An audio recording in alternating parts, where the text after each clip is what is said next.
Bienvenidos a otro episodio más de Antisemitismo en la Historia, un podcast donde exploramos los eventos de antisemitismo, conocidos y no tan conocidos, de la historia de la humanidad. Hoy viajamos al corazón de Europa en pleno siglo XIV, a la ciudad de Estrasburgo, en lo que hoy es Francia pero que entonces formaba parte del Sacro Imperio Romano Germánico. Allí, un 14 de febrero del año 1349, cientos de judíos fueron quemados vivos en una de las masacres más tempranas y brutales de las que se tiene registro en la Europa medieval. ¿Cómo pudo suceder algo así? Para comprenderlo, tenemos que remontarnos a un contexto histórico particularmente oscuro y convulso. El siglo XIV fue uno de los más turbulentos en la historia europea. La peste negra, que estalló en 1347, arrasó el continente con una velocidad y letalidad sin precedentes. Se estima que entre un tercio y la mitad de la población europea murió en apenas 4 años. Esta catástrofe desató un pánico colectivo de proporciones apocalípticas. A esta tragedia se sumaban otros factores que ya habían debilitado profundamente a la sociedad europea: años de malas cosechas, hambrunas recurrentes, una creciente desigualdad económica y una iglesia católica debilitada y fragmentada. La gente buscaba desesperadamente una explicación para lo que estaba ocurriendo, y los prejuicios más arraigados encontraron un terreno fértil. En ese caldo de cultivo, los judíos, a menudo aislados por las leyes cristianas, estigmatizados por diferencias religiosas y exitosos en ciertas profesiones como el préstamo de dinero, fueron señalados como culpables. La acusación más extendida fue que habían envenenado los pozos para provocar la peste. A pesar de que no existía ninguna prueba, esta teoría se propagó como fuego en seco, exacerbando el odio popular. El miedo, el fanatismo religioso, la ignorancia médica y el resentimiento económico convergieron en una tormenta perfecta. En lugar de buscar explicaciones racionales a la pandemia, se canalizó el dolor colectivo en la búsqueda de un chivo expiatorio. Así, muchas comunidades judías fueron atacadas, expulsadas o exterminadas en distintas ciudades europeas, y Estrasburgo fue una de las primeras y más brutales. La comunidad judía de Estrasburgo estaba bien establecida desde hacía más de un siglo. Sus miembros participaban activamente en el comercio, el préstamo de dinero y otras actividades económicas, aunque vivían separados física y jurídicamente de la mayoría cristiana. Esta separación era obligatoria, dictada por las autoridades eclesiásticas, que veían en los judíos un pueblo condenado por haber rechazado a Cristo.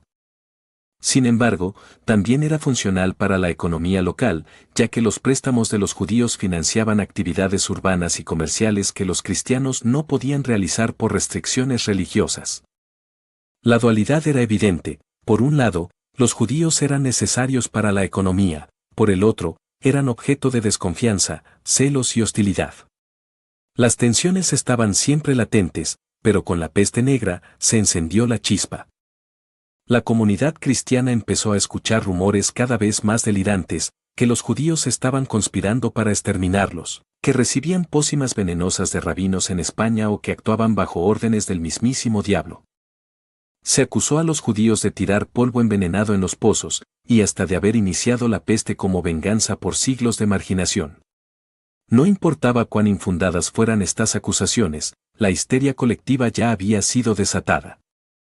En Estrasburgo, los líderes de la ciudad inicialmente no creían en las acusaciones. El obispo de la región defendió a los judíos, y algunos magistrados se opusieron a tomar represalias. Pero los gremios, los comerciantes endeudados y la población más radical comenzaron a organizarse. Aprovecharon el miedo y el caos para tomar el poder. En un golpe político, el obispo fue expulsado y reemplazado por autoridades más dispuestas a escuchar el clamor popular. El nuevo consejo municipal, presionado por los gremios, aprobó un plan para deshacerse de la comunidad judía. Fue una decisión fría, estratégica y brutal. El 14 de febrero de 1349, día de San Valentín, se llevó a cabo la masacre. Cientos de judíos fueron arrestados y conducidos a un lugar fuera de las murallas de la ciudad. Allí, sobre una gran plataforma de madera, fueron quemados vivos en una ejecución pública. Algunas fuentes hablan de 900 personas, otras de más de 2000. Lo cierto es que fue una de las mayores matanzas de judíos de la Edad Media. No hubo juicios individuales. No hubo posibilidad de defensa. Fue un castigo colectivo, motivado por el odio y la superstición. Los pocos niños que sobrevivieron fueron bautizados a la fuerza y entregados a familias cristianas. Los bienes de los judíos fueron confiscados y repartidos entre los ciudadanos y las autoridades. En lugar de justicia, hubo saqueo. En lugar de duelo, celebración. Para muchos en la ciudad, aquello fue un acto de purificación. Para la comunidad judía, fue una tragedia de dimensiones inenarrables. La masacre de Estrasburgo no fue un hecho aislado. En los meses siguientes, pogromos similares ocurrieron en decenas de ciudades europeas: Basilea, Colonia, Bruselas, Barcelona. Las autoridades locales actuaban con total impunidad y muchas veces incluso con apoyo de la Iglesia. Solo algunas pocas voces se alzaron en defensa de los judíos, entre ellas la del Papa Clemente V, quien emitió una bula condenando las acusaciones de envenenamiento y recordando que los judíos también morían por la peste. Pero su autoridad era ya débil y sus palabras llegaron tarde. Hoy, cuando recordamos la masacre de Estrasburgo, no solo evocamos el dolor de una comunidad arrasada por el odio, sino también los mecanismos que permitieron que eso ocurriera. El miedo colectivo, el deseo de encontrar culpables, la propaganda, el oportunismo político y la indiferencia de muchos son ingredientes que, combinados, pueden llevar a las sociedades a cometer atrocidades. La masacre de Estrasburgo fue uno de los primeros pogromos sistemáticos de la historia europea. Su recuerdo nos obliga a reflexionar sobre cómo el antisemitismo, disfrazado de miedo, superstición o interés económico, puede florecer cuando las instituciones fallan y las mayorías se dejan llevar por la ira. Te esperamos en el siguiente episodio de Antisemitismo en la Historia.